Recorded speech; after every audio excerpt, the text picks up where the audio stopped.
Hi friends, so welcome to Rolling Help. I'm Chris. I'm Tony. And a Happy New Year from Arizona. We are here, we've been here for a couple of months. You know, we have a video about being snowbirds, and I guess that's who we are. We are staying warm in Arizona, trying to not have our rig freeze up from the freezing temperatures up north. We are also just an hour away from our home base in Denver, an hour flight away, Yeah. which is really great because we get to connect with family during the holidays. Also catch up for some doctor and dentist appointments. It's been wonderful. Arizona is just so beautiful. So we have been taking a little breather from traveling constantly. In the first 6 months of our journey, we put about 17,000 miles between our two trailers. Yeah. We had one, we sold, we have Diva now. We put 23,000 miles on our truck. Wow. I guess running a lot of errands, that being the difference. We stayed in 48 different campgrounds in 18 different states. We made plenty of stops at food banks along the way as donors. And we just needed to take a breath.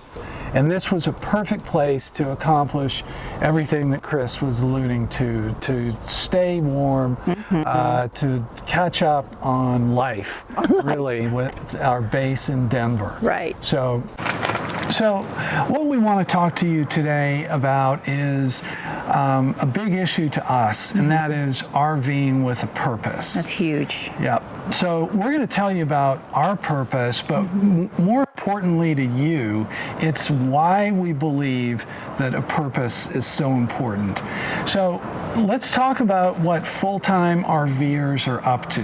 And this is a very unscientific survey that we have done, typically in the dog parks of these many RV parks that we have been in, or around the campground. We try to meet everybody that we can. And certainly there are a lot of people out there who are retired, who are enjoying the RV lifestyle to just relax, travel. There's a community that they're part of, and that's their life. If they were back in bricks and mortar, that's somewhat what they'd be doing anyways without the travel. Right. Okay? But then what we find are the majority of people that are living full-time on the road have a purpose. And whether that's working, we've met many people that have corporate jobs, that telecommute, that do everything online by Zoom, and the occasional fly out for a business trip routine, to those that have a small business that run some sort of a platform online, drop ship products, and then you certainly have YouTube creators, those who are light years ahead of us in terms of audience and so forth that are generating an income from YouTube. And then you have folks like us who have a cause. Right. So what we want to tell you a little bit about, because most of the time, all we talk about on this channel is RV life. We let you know, go to rollinghelp.org and you can learn more about our cause, but that's about it. Right. We want to give you a bird's eye view of some of the stuff that we do out here as Rolling Help. Right. So let's just back up for a quick second and talk about why we do what we do. Food insecurity is a huge problem in this country. On a percentage basis, it affects over 10% of the population. In the height of the pandemic, it was in the neighborhood of around 17%. It's even a higher percentage per capita of children are affected by food insecurity. And what does that mean? It means families that have a worry about how they're going to put 3 meals on the table every day. So they have to seek some type of help. And food banks has become a huge part of that solution. Right. So it's not necessarily people that you think of as being on public assistance, food stamps, or what have you. In fact, a lot of people that aren't to that point, they're on the edge, and circumstances come along, and we've had food banks that have told us there's many people they've had that were donors 6 months ago that today are standing in their line or sitting in their car in the lines to obtain assistance. So food banks are kind of a no questions asked solution for families and individuals that need help. So Feeding America is a huge organization.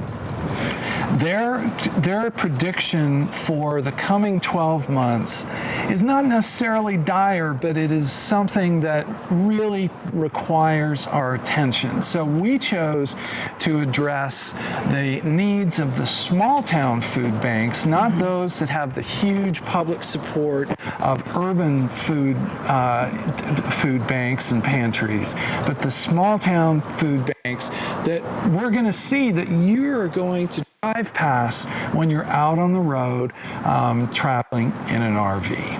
Right. So we want to share with you the moments that we had on this amazing journey, this wonderful lifestyle, and the contributions that have been made along the way.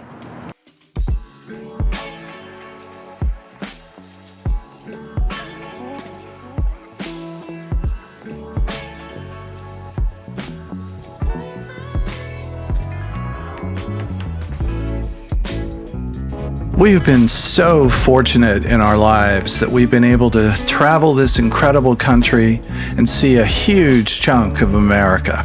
And there's lots more to come. But when we decided to take this epic adventure, we wanted to find a way to do some good along the road.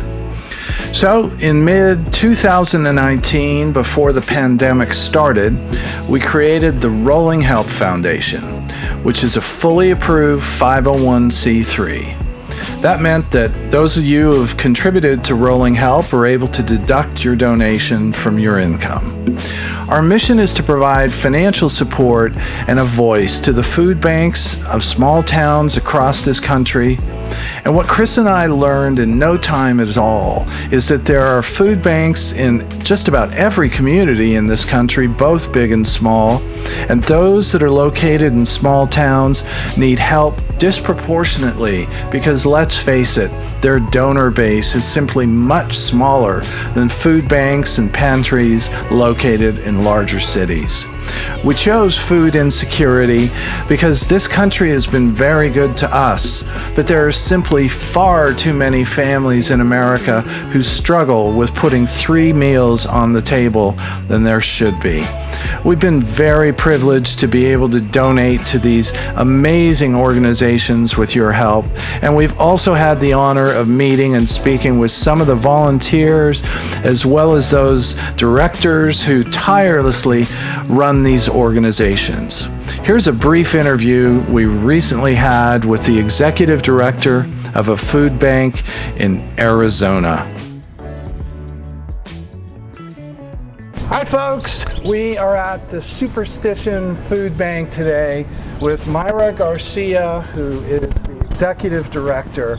And Myra's been kind enough to give us a few minutes of her time just to tell us a little bit about what's going on here in the Pinal County, Phoenix, rural, this area that you serve. Right. So let's start for just a second about your background. How long have you been in nonprofits? Well, I've been in nonprofit for 5 years, but many people don't know I'm a native of Arizona. I grew up in Douglas, Arizona, a very small border town. And so I'm very proud and humbled to be working here at the food bank, being able to make sure that we continue our mission to feed our hungry here in our community. Great. Yeah. So you were in the corporate world. I was, yeah. Worked for Safeway for many years, Leslie's Pool Mart, and Human Resource Risk Management. Wanted something that was more fulfilling, to utilize my skill set. I have a master's degree, and just be able to feed the hungry and make a difference. It feels good. It does every day. Okay, so we're here. We're providing you with a modest donation, Right. And I know that fundraising is something that you guys have to struggle with all the time. Maybe Right. a little more than like food banks that have the spotlight in Larger, them yeah. in the urban centers. So Right. tell me a little bit about that struggle. So every day we try to feed about 200 people that come through our line, and COVID changed, the face of how we normally do business, and we saw donorship fall. We saw volunteers have to stop coming in to help, but thankfully with some local community, other donors, and such as yourself providing money, we're Right. able to purchase food. We're partnered with United Food Bank, and they help us so we can purchase food like 64 cents per Okay. pound, Oh, wow. or $1.74, which really helps us stretch our dollars. Okay. So without that support, we're not able to really continue to get food on the table for other people. Sure. Have you ever done the math on, for instance, what $1 provides in terms of the number of meals? Yeah. Some organizations Yeah. kind of look at it like, So $1 is like 5 meals. So Oh, wow. we usually tell people if you give us $10, that'll feed about four people, right? $20 is 8 Right. people in a family. right? So- Because you're able to buy your food kind of wholesale, or Correct. even get Yeah. food come up through, or like Feeding America or certain organizations Right. that might support Arizona, Right. or it's a big conglomerate that makes this work. So So with Feeding America, they're able to help us with food rescue. So we actually go to 12 different grocery stores, and they give us food that normally would be thrown out. Right. The food is still viable though, and I have about 200 volunteers that every day come in, organize the food, and then help distribute. Cool. So that really helps our community. Okay, interesting. So, and you mentioned earlier before we got started that this is a food desert Correct. in this area. Right. So explain what that is Yeah, to so- my RVer friends that love to drive through the desert Right. but don't know what that is. So most people don't know Pinal County is about the size of Connecticut, and Wow. we go as far as Globe, Florence. If you travel through those areas, you'll see it's very desolate. So a lot of individuals that live there don't have the opportunity, if they don't have an automobile, to actually get to the grocery store. So they rely heavily, if they don't have enough funding of their own, to go to the food bank and get whatever food is available. Okay. So by our being able to work with Feeding America and United Food Bank, we're able to bring the food over here and then get it out to the community, but also support the other individuals that are struggling, such as our senior citizen or our children. Right. Yeah. Yeah. A lot of food banks handle that level Right. of things as well. Yeah. Okay. Well, that's wonderful. Well, we really appreciate your time this Well, morning. thank you. And I guess this and what we gave online is 1,500 meals. Oh, Is that exactly. right? Just Yes. about, yes. Wait, no, 2,500. 2,500 meals. Cutting Thank ourselves you so short. much. That Okay. means a lot to well, us. thanks very much, Thank Myra. you. Okay. So that's really just a tiny portion of some of the best moments that we've had on this journey over the last 7 months. We've had an incredible time traveling and having our own personal adventures, seeing a huge part of the country and living this alternative lifestyle. But truly the most redeeming, rewarding and awesome moments that we've had has been the time that we've spent with some of these hardworking, dedicated folks that run and support and volunteer and even are clients of the food banks in small towns across the country. So that's our RVing with a purpose, and we certainly hope that you'll go to our site at rollinghelp.org, learn more. If you can afford it, make a donation, but you can help us by simply subscribing to this channel. Subscribe, like, comment. Follow us. We really appreciate it. Yes. So, from Chris And this is Tony and Tony, thanks from from Rolling Help. Bye.